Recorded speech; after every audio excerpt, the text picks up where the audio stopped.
Evet arkadaşlar, videomuzun bu bölümünde Nuh tufanının gerçekleştiği zaman ve geçtiği coğrafyaya dair konuşacağız. Tabii azıcık da Sümerlerden bahsedeceğiz. İlk tarihimiz dini kaynaklardan geliyor. Eski ahit Jenesis bölümüne göre yaratılıştan Hazreti Nuh'un doğumuna geçen süre 1056 yıldır. Yaratılış tarihi ise milattan önce 5000 yılları olarak kabul görmektedir. Kur'an'a göre de tufan Hazreti Nuh 950 yaşında iken gerçekleştiğine göre tufanın tarihi olarak karşımıza milattan önce 3000 yılları çıkıyor. Yalnız çoğu kişiye göre tufanın tarihinin milattan önce 4000 yılları olduğu düşünülüyor. Bunu da belirtelim. İkinci tarihimiz ise direkt olarak jeoloji biliminin kendisinden geliyor. Bir önceki videoda değindiğimiz gibi Karadeniz Havzası günümüzden 70 asır önce su ile dolmuştur.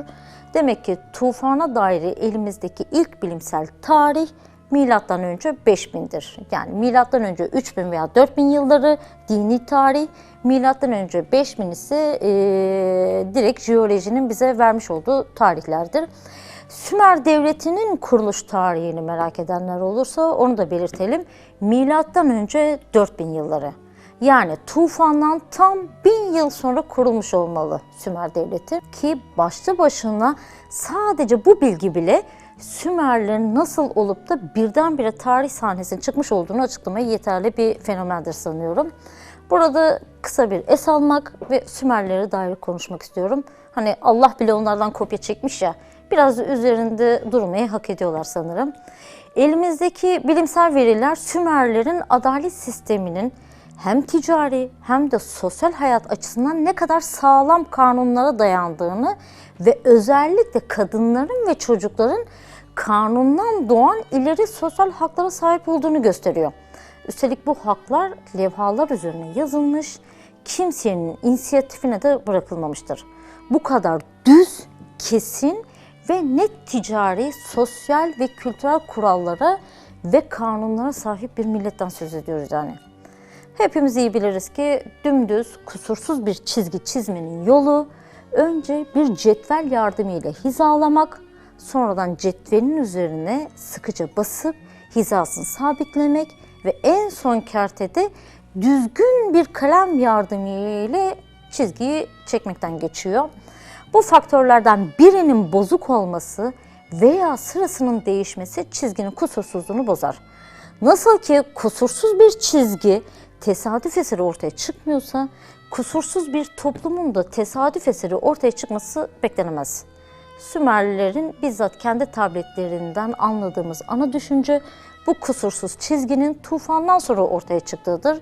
Çünkü Sümer Nippur koleksiyonunda ortaya çıkan tabletlerde tanrıların artık insanların çıkardığı gürültülerden rahatsız olduğu belirtiliyor. Bu da orada artık Sümerliler öncesinde veya Sümer toplumunda bilmiyorum bir bozulmanın olduğunun işareti olarak alabiliriz. Allah Nuh suresinin tamamında tufandan önceki toplumun zalim ve Allah'ın birliğine inanmayan insanlardan oluştuğunu açıkça beyan ediyor.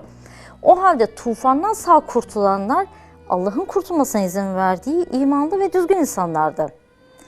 Kurtulan imanlı ve düzgün insanların çektiği çizgi, ki burada yeni oluşturdukları toplumdan bahsediyoruz, çektikleri çizgiden kasıt olarak, kalitesiyle kendini tüm çağlarda belli etmelidir. Sümerler ve Nuh tufanından bahiste Nuh suresine dair bir ayrıntıda son derece dikkat çekici. Şöyle ki Allah Nuh suresinde helak edilen kavmin bizzat kendisinin oluşturduğu ve bırakmamakta ısrar ettiği sahte tanrıların isimlerini teker teker sayıyor. Ved, Süva, Yegs, Yeuk, Nesr. Bilmiyorum bu isimler size tanıdık geliyor mu? Bana da tanıdık gelmedi açıkçası. O halde bu isimleri sayarken Allah'ın amacı neydi? Bana göre, ben kişisel kanaatimi paylaşıyorum. Allah demek istiyor ki yarattığınız sahte tanrıları yeryüzünden silmeye öylesine muktedirim ki isimleri dahi hatırlanmaz. Tek ve baki olan ve daima hatırlanacak olan sadece benim zatımdır. Benim anladığım kişisel düşünce budur. Bu ek bilgiden hareketle konumuza başka bir soru ile dönebiliriz. Sümerlerden önce başka bir toplum olduğunu nasıl bilebiliyoruz? Cevap yine çok basit. 11.000 yaşındaki Göbekli Tepe. Sümerlerden binlerce yıl önce dahi gelişmiş en az bir medeniyetin dünya üzerinde yaşadığının apaçık delilidir. Yani Sümerliler yeryüzüne ışınlanmadılar tanrılar tarafından. Onlardan önce bir Göbekli Tepe'miz vardı. Demek ki Sümerlilerin de etkilendiği önceki zamanlara ait kültürler mevcuttu. Hem de kendi coğrafyasında. Sahi Göbekli Tepe halkına ne oldu da günümüz kazılarına dek tüm insanlık onları unuttu?